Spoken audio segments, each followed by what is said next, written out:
Detroit, the Motor City, and more recently, a bankrupt city. In 2013, Detroit filed the largest municipal bankruptcy case in US history, and I wanted to see the aftermath. But I also wanted to rally an air-cooled 911, which is why we're actually here. What was once a booming motor city is now a tremendous display of urban decay. As we drove around, we saw memories of what used to be, and what was waiting for demolition. You can't explain this, can you? For sale. A bit optimistic that, I think. A vast majority of homes are completely leveled, leaving large grasslands in the middle of the once occupied territory. It's depressing, but also extremely unique. And after our brief tour, I was starting to really like Detroit, because where destruction existed, there too lie small pockets of rebirth. New buildings, markets, and bike paths. Detroit will rebuild itself slowly, but for right now, especially while chilling in the wealthy outskirts, it felt like looking at the collapse of the US economy through a snow globe. So what does this have to do with rally cars? Well, Michigan is basically where rally culture started in the US, and just outside of Detroit is where we plan to meet the grassroots rally scene that is still alive and well. Our tour guide is Paul Eddleston. Once we finished driving around the city, he took us to see his shop. So I'm Paul Eddleston. I own Team Illuminata Motorsports. We sell parts for rally cars, and we also import braid wheels. Paul's shop is littered with wheels and scale models, but there are also a couple special full-scale cars. The rally van is a 2005, was a Dodge Sprinter, but we turned it into a Mercedes Sprinter because we're pretentious. Yeah, this is an interesting car. 2005 again, Focus World Challenge car. Then there's this monster, the ultimate rally icon that I can't drive in the dirt and I can't drive in the winter, ironically, because it's too nice. Well, the Quattro's really what got me fired up about motorsport and rally. That one day just stood in the forest when I saw my first Evolution 2 Quattro. It's just stuck with me, and it's why I have this business now. It's that car's fault. I love this thing. I helped Paul load the rally van full of tools. We even packed a rally dog. Come morning, we'd be off to a Rallycross in the final car in his collection, a 1984 Porsche 911 Carrera.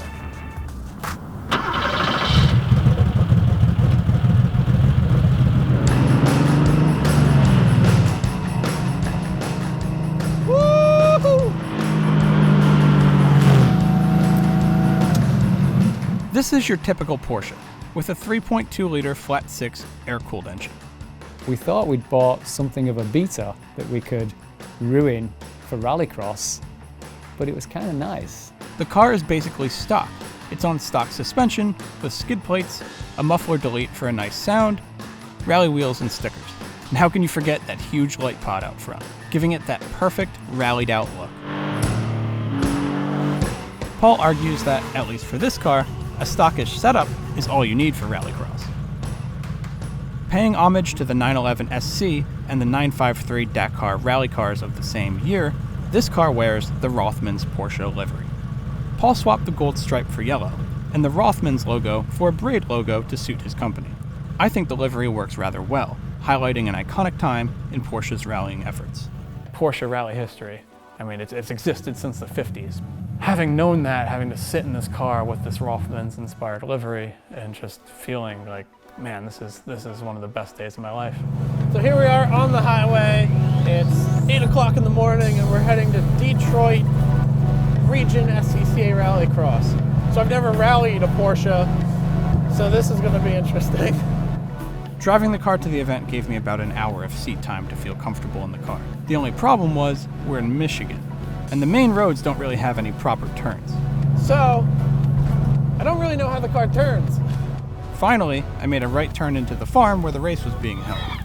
I was amazed to see such a large variety of cars and a huge turnout of people.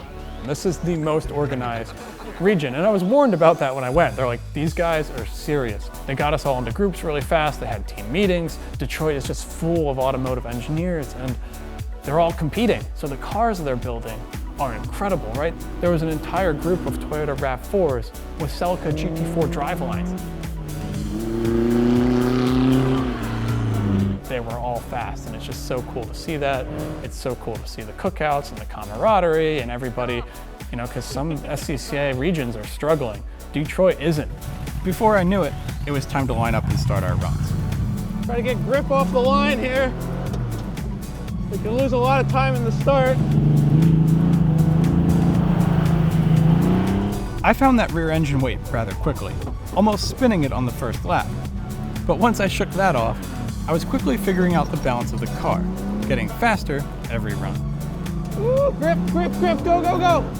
Wherever we can get the car straight, we want to hit the power, and the Porsche's got a ton of it, so that helps. Oh, that's gonna be a cone. Oh, no. Oh, well. Woo! Ha-ha! There wasn't much of a pause in racing. We did lap after lap until I was basically out of breath. All right, so the whole thing here is just like staying in the grooves. And the Porsche's nice because the engine's in the back, so it's allowing me to kind of sit in the groove, but we're running so fast here, it's hard to concentrate. By this time, I had the rear engine feel down, and I was running some of the fastest two-wheel drive times of the day. It became known to me that about halfway through the afternoon runs, this guy in this older model rotary RX-7 was running similar times to me, beating me.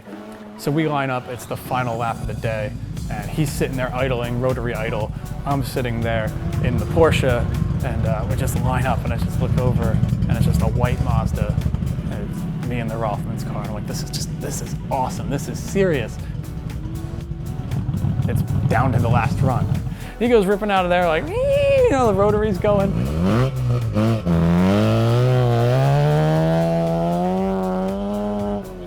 And I'm sitting there waiting, and we punch it. Get out of the line, and I'm trying to find that perfect little slide. Perfect, a little bit cleaner, but just a little bit of step out. Try to find my route around the cones.